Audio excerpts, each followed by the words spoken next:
Jadi semua yang bentuk kesenangan dan hal-hal yang paling berharga dalam hidup kita, ketika kita tidak bisa mengontrol itu, maka itu akan membuat kita jauh dari Tuhan.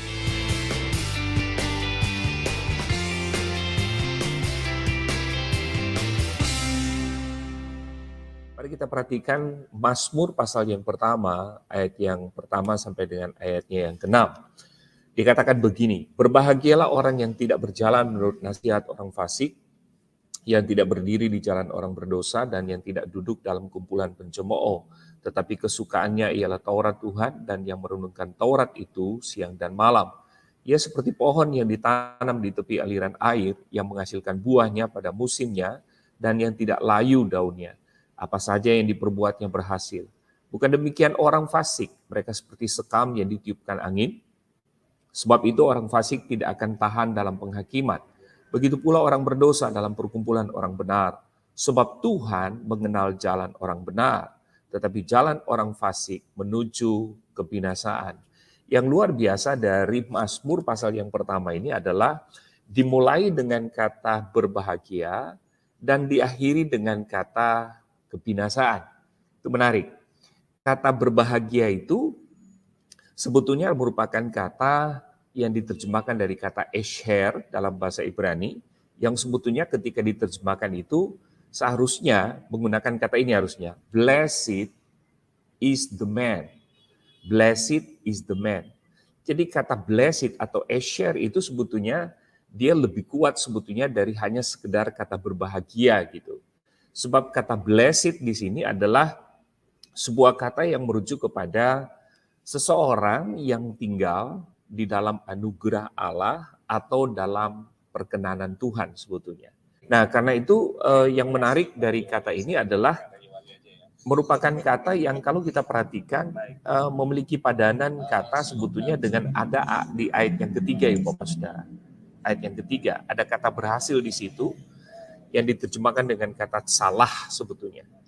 Kata berhasil atau kata salah. Kata itu sebetulnya merujuk kepada bukan hanya sekedar kita mengalami sebetulnya keberhasilan, tetapi di sana sebetulnya kita di sana juga kita berbicara tentang profitable.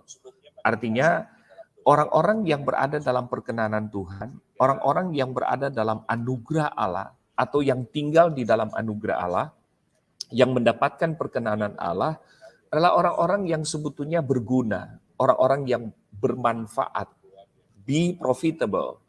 Jadi kata ini mau mengatakan bahwa kita bukan cuma sekedar menikmati apa yang disebut dengan keberhasilan, yang kita kerjakan itu menghasilkan, tetapi kita bisa berguna buat orang lain. Kita bukan cuma sekedar istilahnya sukses di dalam pekerjaan kita, di dalam pelayanan kita, di dalam apa yang kita kerjakan. Tetapi Alkitab berkata orang yang tinggal di dalam perkenanan, yang tinggal di dalam anugerah Allah, adalah orang yang berguna bagi orang lain. Nah, kata ini sebetulnya berlawanan dengan ayat yang ke-6. Kata avad yang dipakai di situ adalah orang yang tidak tinggal di dalam anugerah Allah, orang yang tidak tinggal di dalam perkenanan Allah adalah orang yang binasa, gitu.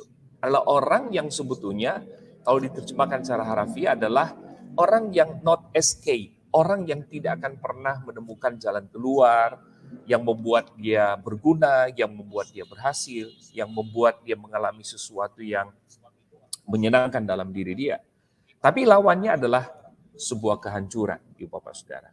Nah, pertanyaannya adalah orang yang berhasil itu atau orang yang berguna itu seperti apa, Ibu Bapak Saudara? Orang yang meminta nasihat kepada Tuhan. Kata nasihat itu artinya adalah advice, purpose, atau counsel. Jadi di dalam ayat yang pertama itu kalau saudara perhatikan, di sana dikatakan bahwa berbahagialah orang yang tidak berjalan menurut nasihat orang fasik. Jadi orang yang berbahagia, orang yang diberkati adalah orang yang tidak menerima nasihat dari orang fasik. Dengan kata lain adalah, kalau mau berhasil adalah jadikan Tuhan sebagai konselor kita. Jadikan Tuhan sebagai advisor kita. Jadi ketika kita ada persoalan, ketika ada pergumulan, maka kita perlu datang kepada Tuhan, bertanya kepada Tuhan, menuangkan semua apa yang sebetulnya ada di dalam isi hati kita. Kita minta nasihat kepada Tuhan. Karena Tuhan itu advisor yang terbaik, saudara. Tujuan kita untuk istilahnya datang kepada Tuhan, jelas untuk supaya Tuhan memberi kita nasihat, Tuhan memberi kita jalan keluar. Jadi orang yang berhasil itu orang yang meminta nasihat kepada Tuhan. Lawan kata daripada orang yang tidak meminta nasihat pada Tuhan, hanya meminta nasihat kepada orang lain, yang Alkitab berkata kepada orang fasik, adalah orang yang tidak akan pernah bisa berhasil dalam hidupnya. Lalu yang kedua adalah orang yang berhasil atau orang yang berguna itu adalah ayat yang kedua, Bapak Saudara. Ayat yang kedua berkata begini, tetapi yang kesukaannya ialah Taurat Tuhan, dan yang merenungkan Taurat itu siang dan malam. Jadi yang kedua, kalau kita mau berhasil dalam hidup kita, kalau kita mau disebut sebagai blessed is the man itu, orang yang betul-betul berguna bagi orang lain, orang yang dimana apa yang dia kerjakan menghasilkan sesuatu dalam diri dia adalah, firman Allah berkata dalam ayatnya kedua, suka pada firman. Saudara, kata suka ini menarik, dan ini saya suka sekali. Kenapa? Karena pemazmur ketika dia mengatakan kalau kamu mau berhasil, maka yang dia sentuh dalam hidup kita terlebih dahulu adalah rasa suka, Bapak Saudara. Rasa suka. Kata suka di situ, itu memiliki pengertian adalah pleasure, kesenangan, atau a valuable thing. Hal-hal yang berharga dalam hidup kita. Nah, terkadang Ibu Bapak Saudara, kadangkala dalam hidup kita adalah hal-hal rohani itu dikalahkan dengan kesenangan kita. Hal-hal yang bersifat dengan firman Allah, hal-hal yang bersifat dengan apa? Dengan Tuhan, hal-hal spiritualitas kita, itu biasanya dikalahkan dengan hal-hal yang paling berharga dalam hidup kita. Nah, apa sih yang menjadi kesenangan dalam hidup kita? Apa sih yang paling berharga dalam hidup kita? Hal-hal yang seringkali membuat kita senang dan paling berharga dalam hidup kita, salah satunya adalah misalnya hobi, Bapak Saudara. Nah, hobi itu terkadang mengalahkan hal-hal rasa suka kita terhadap Tuhan. Hobi itu kadang-kala mengalahkan hal-hal yang berbicara tentang kita suka terhadap hal-hal rohani. Jadi kadang-kala kita kompromi, saudara, spiritualitas kita dengan apa? Dengan hobi kita, ya Bapak Saudara. Banyak orang lebih cenderung melakukan hal-hal yang dia senang, Ibu Bapak Saudara, hal-hal yang dianggap berharga, dibandingkan dengan hal-hal yang sifatnya spiritualitas. Kadangkala jam-jam doa kita, Ibu Bapak Saudara, dikalahkan dengan apa? Hobi kita. Jam-jam baca firman kita kadangkala dikalahkan dengan hobi kita. Jadi semua yang bentuk kesenangan dan hal-hal yang paling berharga dalam hidup kita, ketika kita tidak bisa mengontrol itu, maka itu akan membuat kita jauh dari Tuhan. Nah, Alkitab berkata kalau mau berhasil, Alkitab berkata rasa senang dulu terhadap firman. Kalau kita sudah rasa senang dengan firman, kalau kita sudah rasa suka dengan firman, maka Alkitab berkata kita akan menuju kepada apa? Keberhasilan. Kita akan menuju kepada orang yang diberkati oleh Tuhan. Yang ketiga, Ibu Bapak Saudara, adalah dia suka merenungkan firman. Jadi Ibu Bapak Saudara, sebelum kita tiba pada perenungan firman, pemazmur berkata minimal ada rasa suka dulu terhadap firman.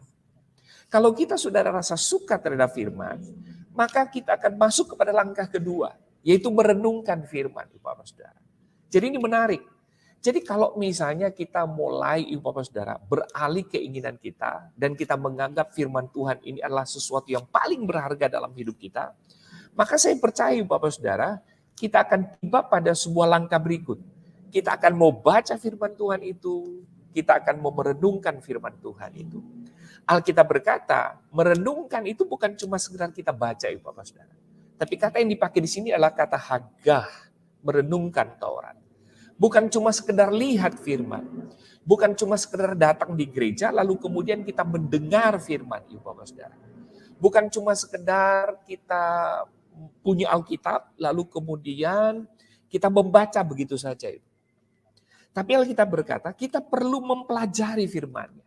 Kita perlu merenungkan firman yang kita baca itu lebih dalam. Merenungkan itu lebih dalam dari hanya sekedar kita membaca.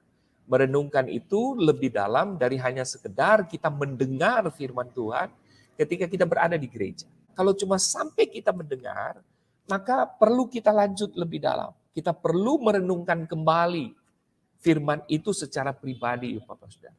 Supaya firman yang kita dengar ini, Ibu Bapak Saudara, betul-betul kita diberi pengertian oleh Roh Kudus. Dan oleh karena pengertian itulah maka kita dimampukan untuk kita melakukan. Banyak orang melakukan firman tapi tidak disertai dengan pengertian firman. Karena itu kadangkala Ibu Bapak Saudara, antara tindakan melakukan firman dan membaca firman Tuhan kadangkala nggak sinkron. Kadang-kadang nggak sinkron, Ibu Bapak Saudara. Karena itu kita perlu masuk kepada langkah ketiga. Kita perlu merenungkan firman. Kita perlu mempelajari firman, Ibu Bapak Saudara. Supaya pada waktu kita mempelajari firman itu, Roh Kudus menerangi pikiran kita, dan akhirnya kita mengerti apa yang Tuhan maksudkan dalam firman itu. Saudara, kadangkala kalau kita cuma sekedar baca dan dengar, itu kadangkala tidak melekat di hati kita. Tapi ketika kita mulai masuk lebih ke dalam, minta Roh Kudus menuntun kita, menerangi pikiran dan hati kita, maka firman yang kita baca itu akan disingkapkan pengertiannya. Pada waktu Roh Kudus menyingkapkan itu, maka itu melekat di hati kita. Nah, firman yang melekat di hati kita, inilah yang seringkali saya sebut apa? Rema, Ibu Bapak Saudara. Jadi kalau mau firman itu menjadi rema itu artinya dia hidup dalam diri kita, maka kita perlu merenungkan lebih dalam firman itu. Saudara, seringkali saya berkata bahwa pada waktu kita hanya sekedar membaca dan mendengar, kadangkala kita tidak menemukan sesuatu yang Tuhan bicara dalam hidup kita. Nah, saya selalu mengatakan bahwa kalau Tuhan mau bicara dan mengkoreksi hidup kita adalah kita perlu masuk lebih dalam lagi ketika kita membaca firman. Apa itu? Renungkan lebih dalam, pelajari lebih dalam. Jadi ketika kita merenungkan, mempelajari firman ini lebih dalam lagi, menggali lebih dalam lagi, maka saya percaya ada banyak hal yang Tuhan tegur di hati kita. Ada banyak hal yang Tuhan ingatkan dalam hati kita. Bahkan saya percaya bahwa kadangkala pergumulan kita yang tadinya sepertinya tertutup jalan, Tuhan akan menunjukkan di dalam teks itu dalam hidup kita. Sehingga ketika kita merenungkan lebih dalam lagi, maka firman itu menjadi hidup dalam diri kita. Dan kemanapun kita pergi, karena dia hidup, saudara, maka dia mengingatkan terus dalam hidup kita. Jadi merenungkan lebih dalam daripada sekedar kita mendengar, lebih dalam daripada sekedar kita membaca, Bapak Saudara. Dan setelah kita merenungkan firman Tuhan, maka Alkitab berkata, kita perlu melakukannya, saudara. Jadi keberhasilan dalam apa yang kita kerjakan, Ibu Bapak Saudara, adalah merupakan sebuah praktek dari apa yang Tuhan bicara dalam hidup kita. Kalau kita cuma sekedar membaca, sekedar mendengar, sekedar hanya merenungkan saja, tapi kita tidak ada sebuah tindakan untuk kita lakukan, maka yang berbahaya adalah kita menjadi orang Farisi, Bapak Saudara. Kita akan menjadi orang-orang Saduki dalam tanda petik. Tahu tentang firman, punya pengetahuan tentang firman, tetapi tidak ada ketaatan untuk melakukannya. Kita tidak menuruti firman itu. Karena itu dalam Matius pasal 7 ayat yang ke-24, Yesus berkata, jangan hanya sekedar mendengar apa yang saya sampaikan, kata Tuhan. Tetapi kita perlu mentaati apa yang kita dengar, saudara. Jadi ketika kita membaca, ketika kita merenungkan, Tuhan berbicara kepada kita, maka penting sekali kita melakukannya, ya Bapak Saudara. Saya selalu mengatakan begini, mujizat itu terjadi justru dimulai dengan sebuah tindakan kecil dalam hidup kita. Tindakan kecil dalam hidup kita, itu yang saya sebut dengan ketaatan melakukan firman Tuhan. Sekecil apapun ketika kita mau taat apa yang Tuhan bicara, sebetulnya mujizat itu sudah mendekat dalam hidup kita. Peristiwa-peristiwa besar itu sebetulnya sudah mendekat dalam hidup kita. Keberhasilan yang sangat luar biasa itu sebetulnya sudah mendekat dalam hidup kita. Prosperios, kata itu yang dipakai. Jadi artinya kita akan menikmati kelimpahan, kita akan menikmati keberhasilan. Apa yang dikerjakan kaki, apa yang dikerjakan oleh tangan, apa yang kita pikirkan, Tuhan membuat kita berhasil, Bapak Saudara. Lalu yang terakhir, Bapak Saudara, bagaimana kita mau berhasil? Orang yang berhasil yang keempat itu adalah orang yang mau ditanam. Perhatikan ayat yang ketiga. Ia seperti pohon yang ditanam di tepi aliran air, yang menghasilkan buahnya pada musimnya, dan yang tidak layu daunnya, apa saja yang diperbuat yang berhasil. Banyak orang ketika punya pergumulan, Ibu Bapak Saudara, Minta supaya Tuhan buka jalan dalam hidup dia. Banyak orang ketika dia dalam masalah, dia selalu berdoa supaya Tuhan membuka jalan dalam hidupnya. Tetapi terkadang tidak mau tertanam dalam firman. Tidak mau tertanam di dalam Tuhan. Alkitab menggambarkan orang Kristen yang berhasil itu seperti pohon yang ditanam di tepi aliran air. Perhatikan, yang menghasilkan buah pada musimnya dan tidak layu daunnya. Apa saja yang diperbuatnya berhasil. Artinya saudara, kalau saudara mau pada musim saudara berbuah, daun tidak layu, apa saja yang saudara buat itu berhasil, maka saudara perlu ditanam. Pohon ini perlu diambil, lalu kemudian ditanam. Ditanam di mana? Di tepi aliran air. Kata aliran air di sini adalah merupakan sebuah bahasa sastra yang sebutnya dalam Perjanjian Lama itu secara figurasi berbicara tentang apa? Aliran air. Berbicara tentang Tuhan itu sendiri sebetulnya. Sumber dari segala sesuatu. Pohon yang ditanam di tepi aliran air itu tidak akan pernah bisa mati. Dia selalu hidup. Kenapa? Karena akarnya terus merambat ke bawah. Akar ini berfungsi untuk apa, Ibu Bapak Saudara? Mengambil seluruh mineral dan vitamin-vitamin yang dibutuhkan oleh pohon. Dari mana? Di tepi aliran air. Aliran air ini menjadi sumber bagi akar untuk apa, Ibu Bapak Saudara? Mengambil seluruh mineral dan vitamin lalu didistribusikan ke semua pohon. Akhirnya apa? Dia menghasilkan buah. Lalu daunnya tidak akan pernah layu, dia akan berhasil. Berhasil ini akan menghasilkan buah yang begitu hebat dan seterusnya. Kadangkala kita pengen berhasil. Kita pengen apa yang kita perbuat itu semuanya kita bisa menikmati. Tapi kita tidak mau ditanam di dalam Tuhan. Saudara, kalau saudara mau berhasil, relakan hidup saudara untuk terus mau ditanam di dalam Tuhan. Untuk terus mau ditanam dalam firman Allah. Kadangkala kita pengen berkhotbah di atas mezbah, Bapak Saudara. Kadangkala kita mau tampil di atas mezbah untuk menjadi seorang worship leader. Tapi kita tidak mau memberi diri kita untuk ditanam di dalam mezbah. Tapi kita tidak mau memberi diri kita untuk ditanam, untuk belajar tentang worship leader misalnya. Kita pengen menjadi seorang pengkhotbah yang terkenal. Atau kita pengen menjadi seorang pengkhotbah yang dipakai oleh Tuhan. Tapi kita tidak mau ditanam di dalam Tuhan. Kita tidak mau ditanam untuk belajar berkhotbah. Kita tidak mau ditanam untuk belajar apa, Ibu Bapak Saudara? Belajar hal-hal yang luar biasa supaya apa yang kita lakukan kita berhasil. Ibu Bapak Saudara, kunci salah satu di mana kita mau berhasil dalam hidup kita adalah relakan diri kita untuk mau ditanam di dalam firman. Mau ditanam di dalam mezbah. Mau ditanam di dalam Tuhan. Sebab saya percaya ketika kita ditanam di dalam firman, ditanam di dalam Tuhan, maka kita akan menjadi orang-orang yang hebat. Kita akan menjadi orang-orang yang kuat. Sebaliknya, Ibu Bapak Saudara, orang yang binasa itu adalah dalam ayat yang pertama, ayat yang keempat dalam pasal 1 itu, Saudara. Dikatakan, bukan demikian orang fasik. Mereka seperti sekam yang ditiupkan angin. Saudara, kata ditiupkan itu artinya adalah nadav, to drive, shaken. Orang yang istilahnya tidak mau ditanam, orang yang tidak mendengar nasihat Tuhan, orang yang tidak suka akan firman, orang yang tidak mau merenungkan firman, orang yang tidak mau melakukan firman, yang poin-poin di atas tadi, Alkitab berkata dia akan binasa, Ibu Bapak Saudara. Binasa di sini adalah apa yang dia kerjakan itu tidak akan menghasilkan sesuatu. Kenapa?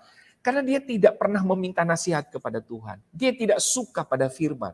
Dia tidak suka merenungkan dan melakukan firman. Dan dia tidak tertanam di dalam firman, Ibu Bapak Saudara. Alkitab berkata orang-orang sepertinya adalah orang-orang yang mudah goyah. Orang-orang yang mudah ikut arus. Orang-orang yang mudah tergoncangkan. Orang-orang yang mudah untuk apa? Di-drive, Ibu Bapak Saudara. Yang kedua, Ibu Bapak Saudara. Orang yang tidak meminta nasihat kepada Tuhan, orang yang tidak suka pada firman, orang yang tidak mau merenungkan dan melakukan firman Tuhan, orang yang mau tidak tertanam di dalam firman Tuhan dan di dalam Tuhan, orang yang tidak mampu bertahan, orang yang gagal, orang yang binasa. Ayat yang kelima berkata begini, sebab itu orang fasik tidak akan tahan dalam penghakiman, begitu pula orang berdosa dalam perkumpulan orang benar. Perhatikan Ibu Bapak Saudara. Kata penghakiman itu adalah judgment, ordinance. Wispaut, saudara. Wispa. Artinya gini, kadangkala Ibu Bapak Saudara, apa yang kita lakukan itu, pada waktu kita tidak berhasil, itu bukan pada waktu itu saja kita berhasil. Tapi sebetulnya ketidakberhasilan itu dimulai dari sebuah proses. Ketidakberhasilan itu dimulai dari sebuah proses. Kegagalan kita itu sebetulnya itu tidak serta-merta terjadi hanya pada waktu itu. Atau tidak serta-merta terjadi pada waktu itu. Tetapi kegagalan seseorang itu merupakan sebuah proses. Kata ini dipakai di dalam pengadilan. Tetapi sebelum hakim memutuskan sesuatu, itu ada proses dulu untuk masuk pada sebuah pengadilan. Jadi penghakiman itu terjadi, kegagalan itu terjadi, itu disebabkan karena memang kita adalah orang-orang yang tidak masuk pada proses itu. Pada 4 hal yang saya sampaikan tadi. Orang-orang yang apa? Tidak mampu bertahan. Akibatnya apa? Dia dengan gampang, Ibu Bapak Saudara, dia akan terpisah. Dia tidak akan bisa berhasil. Dan yang terakhir, Ibu Bapak Saudara, akibat daripada itu adalah kebinasaan. Ayat yang ketiga. Akibat daripada itu adalah kebinasaan. Binasa di sini adalah dihancurkan. Bukan istilahnya kita mati sebetulnya, Ibu Bapak Saudara. Tapi kita ini adalah mati secara rohani. Apa yang kita kerjakan itu tidak akan menghasilkan apa-apa. Apa yang kita buat kita tidak akan pernah menikmati. Sebab yang dimaksudkan dengan orang fasik di sini adalah ungodly. Ungodly. Orang yang dia tidak percaya terhadap Tuhan. Dia tidak percaya pada firman. Karena itu dia tidak melakukan. Dia tidak percaya kepada Tuhan. Karena itu dia tidak mau tertanam di dalam Tuhan. Nah, orang-orang seperti ini adalah orang-orang yang mudah dihancurkan, Ibu Bapak Saudara. Apa yang kita mau kerjakan itu pasti tidak akan menghasilkan apa-apa. Jadi Ibu Bapak Saudara, kalau mau berhasil, ada 4 hal yang kita lakukan, saya ulang lagi. Yang pertama adalah minta nasihat kepada Tuhan ketika kita sedang bergumul. Yang kedua, firman Allah berkata, pertama-tama rasa suka akan firman. Dari rasa suka kita masuk kepada langkah ketiga. Kita pasti akan merenungkan dan melakukan firman. Dan yang keempat adalah orang yang berhasil itu orang yang tertanam di dalam firman, tertanam di dalam Tuhan, tertanam di dalam mesma. Sebaliknya, orang yang binasa itu adalah, Alkitab berkata, adalah orang-orang yang mudah goyah, orang-orang yang mudah ikut arus, orang-orang yang tergoncangkan, Ibu Bapak Saudara. Lalu kemudian orang-orang yang tidak mampu bertahan. Dan pada akhirnya apa, Ibu Bapak Saudara? Dia akan mengalami kebinasaan. Dia akan mengalami dengan mudahnya dihancurkan seluruh keberadaan kehidupannya. Apa yang dia kerjakan selalu pasti gagal, Ibu Bapak.